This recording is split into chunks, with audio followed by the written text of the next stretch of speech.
Good Game Pocket Edition, your weekly wrap-up for gamers by gamers. I'm Hex. And I'm Barjo, and this week we get our memories twisted with Capcom's latest offering. What's it called again? It's called Remember Me. That's it. The power to take what someone is, their memories, and bend them to my will. That review later in the show, but first, let's go back to the Wild West with Call of Juarez Gunslinger. Bing-a-ling. This budget-priced installment in the series takes us back to the gritty, dusty western, discarding the last game's modern setting. You play as Silas Greaves, an old bounty hunter who sits down to tell tales of his past. As you play through his memories, the storytelling goes all over the place, causing events to dramatically change in the gameplay. It's a funny, dramatic, and clever technique that keeps you on your toes every step of the way. This sort of thing has kind of been done before here and there, but never this good and never this consistently. Yeah, it's such engaging gameplay. I mean, you never know what's coming next. And the action is great. Controls are tight and responsive, and there's a scoring system too, a little like Bulletstorm. It's not just a shooting gallery though, you often have multiple paths and the level design keeps things interesting. The best part is you meet famous Western villains and learn a bit about their story. And after I finished the game, I went online and even read up a bit more about them. That's entertainment. Whoa. Those Daltons were lawmen once, before they all went bad. I gave it 9. For me, where the design really shone in this game were those escape and chase sequences, because everything just played together beautifully. This is one of my favourite westerns of all time. It's perfect for its size. I gave it 9.5 out of 10 rubber chickens. Now onto something a little more lightweight, Paper Titans. Available for iOS, this is an interesting puzzler that challenges you to utilize a set of paper heroes to uncover stars that are tucked away on each island level. I like that they call this a fold-em-up. You have a number of uses for each character on each level, so you have to be very careful about where and when you use their powers, lest you trap or block yourself. And later levels get very complicated as you're juggling your paper squad around the map. I enjoyed the challenge of this game, Hex, and it's oozing with style, so I gave it 9 out of 10 rubber chickens. I do think the controls suffered a little bit when a lot of the characters are clumped together. You know, it's easy to fumble and select the wrong one, but, you know, it's a game with loads of personality and it's a fun challenge too, so I gave it 8.5. We originally reviewed this game over on Spawn Point, as well as our next review, Pokemon Mystery Dungeon Gates to Infinity. Unlike the main Pokemon RPG series, the Mystery Dungeon games are more like the roguelike genre. They feature randomly generated dungeons and enemy encounters, but don't punish you with permadeath. Quests involve defeating a boss or discovering a rare item, and on each floor of the dungeon you'll find Pokemon to battle and items to collect. I didn't like this game, Hex. I just think if you remove all of that permadeath, it defeats the purpose of a roguelike. And there's just too much dialogue. Even with all the leveling up, you're scrolling through lines and lines of text. I gave this 4 out of 10 rubber chickens. Yeah, it's like they've made it so accessible that it just isn't challenging anymore. I did like some of the little storylines for the individual characters. They were quite cute, but in the end I could only give it a 5. Next up, the tower defense action of Sanctum 2. Like the first Sanctum, this game is all about setting up a lethal maze and then blasting waves of bugs to stop them reaching your core. And this time the enemies are a lot tougher, especially when a boss rocks up to the party. There's a campaign with 16 different maps to work your way through, either solo or co-op. You have one of 4 characters to pick from before a match starts, each having a special weapon and ability. If you're up for more of a challenge, you can toggle on feats of strength, which boost your enemies in a bunch of different ways, making them faster or stronger or giving them recharging health. This game doesn't do anything revolutionary, but what it does do, it does well. So I gave it 8 out of 10 rubber chickens. I gave it 8 as well. All right, Badge, time to answer some mail. Okay.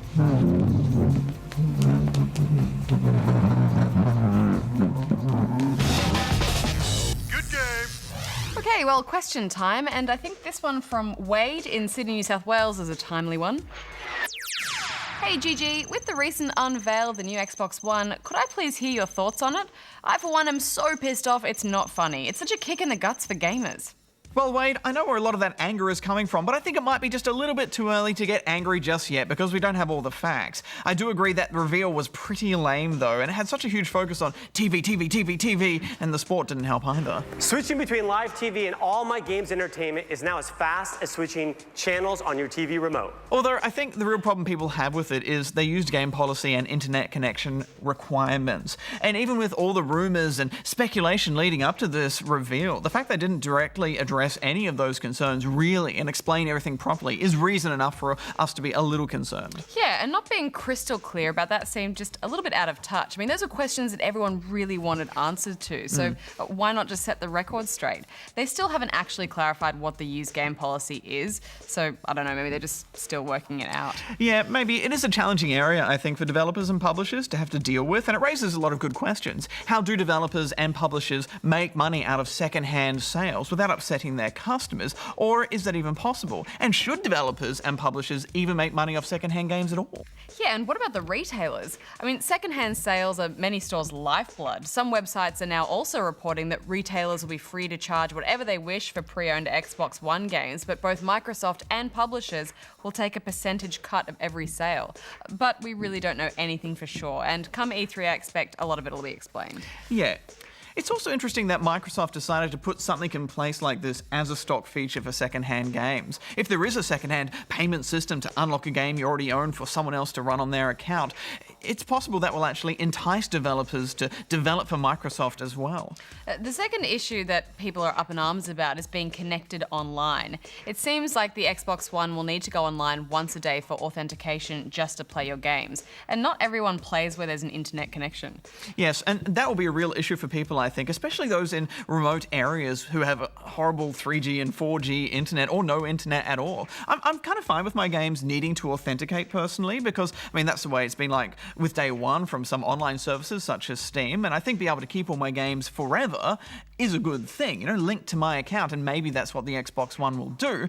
But once a day is a bit overkill in my opinion. Yeah, and then some people have an issue with backwards compatibility. Now, the PS3 started out backwards compatible, didn't it? It did. I think they took it out because it just cost too much to have that in there. Yeah, I'd rather have a cheaper console. So, yeah, it's disappointing, but it's hardly shocking. Also, there are some rumours floating around that a new Mini 360 will be able to hook up to the Xbox One and enable backwards compatibility, so maybe we'll see that at E3. But all in all, I'm personally reserving my potential anger or excitement until after we see what they've got at E3. I want to get my hands on it. Yes, absolutely. And there's also that promise of 15 exclusives in the first year and 8 new IPs, and that's pretty exciting considering the sequel fest of 2013. But now it's your review time. All right, and I'm interested to see what people thought of Xenoclash 2 because that was a weird game. It was a weird game. Very weird. Nightmares about it. What is that? And the scores were a bit all over the shop with this one. I think Kittens 11 really summed up the game with their review, writing, "Punchy punch, 6.5 stars." And B-Man here definitely has a mixed opinion, writing, "I hated it and loved it, 5.5 stars." Why am I the only one not confused about it? Dark Aurora seemed to think the pros outweighed any cons and says, "I have to agree with you by saying it does have its weak points, albeit quite a lot of them, in fact, but the creators put exalted effort into this game. I think it's quite a good game." See what I did there? 8 stars. Thanks for the support. While Mr. Raw was fairly blunt with his thoughts, writing, "Crap, so crap, 5 stars." Well, a mixed bag of reviews for a mixed bag of a game. But on that note, let's go back to the studio. Yes, let's. Yes. There's a punching in that game, isn't there? Good game. In our social media generation, do you ever wonder what the next step will be? What if you could share your memories? This is a concept explored in Capcom's action-adventure Remember Me. The year is 2084 in what is now called Neo Paris. A new brain implant called Sensen has swept the population, allowing people to share their memories online. But, of course, at the root of this tech is a mega corporation called Memorize, whose control over people's minds have allowed them to create a state of extreme surveillance. You play as Nilin, a former memory hunter who, after having her memory wiped, is recruited by a rebel group trying to bring Memorize down. It's a really stylish setting for a game, and they do an excellent job in creating this dystopic Parisian future. Sadly, much of the design of this game feels sloppy to me, and the environment can be difficult to navigate at times. Things are either painfully obvious or frustratingly unclear. Yeah, great pains have been taken to create an environment that's visually nice to look at. They've done a lot of interesting camera work as you navigate your way through certain climbing sections, but this is more often than not to the detriment of basic movement, and you end up just getting frustrated with it. Moving to combat, it's combo-based, but I think you'll either love or hate this fighting system, and I wasn't much of a fan. It does appear to have depth to it, but it boils down to the same repetitive attacks while constantly cartwheeling out of the way of overt enemy telegraphing. This is a game where you simply cannot win any fight by button mashing. It just won't let you. You're forced into making use of the attack combinations that you chose, and I think that's really cool. You also have a ranged weapon that can be fired from your fancy arm thingy, and it's good for breaking through shields and is particularly useful in boss fights as well, some of which are visually very interesting scenarios but get a little tiresome and repetitive after the third or fourth stage of the fight. The game's strength for me really lies in its setting and its characters. The story starts out a little convoluted, the amnesia certainly doesn't help, but Nilin makes for a seriously cool protagonist. Thanks. Part of your skills as a memory hunter is the ability to steal people's memories and remix them. As a player, this takes form by allowing you to fast forward and rewind a scene, pinpointing certain moments which act as a catalyst to change the events of that memory and its outcome. It's a cool device, but I'm glad I didn't have to do it too often because it is quite time-consuming and a little fiddly. A lot of this felt undercooked for me, but I did like the sci-fi world, so I gave it 5.5 out of 10 rubber chickens. I got really attached to Nilin. I was committed to her cause, and I think when you're willing to put up with some pretty shoddy level design to see through a game's story, it shows they're doing something right. I actually gave this 7. Good game. Well, that's your pocket full for this week, but join us on Tuesday at 8:30 p.m. on ABC2 for a full episode of Good Game, where we'll be having a look at the much anticipated The Last of Us. You make every shot count. We'll also take on the 4-player fragging of Insomniac's Fuse.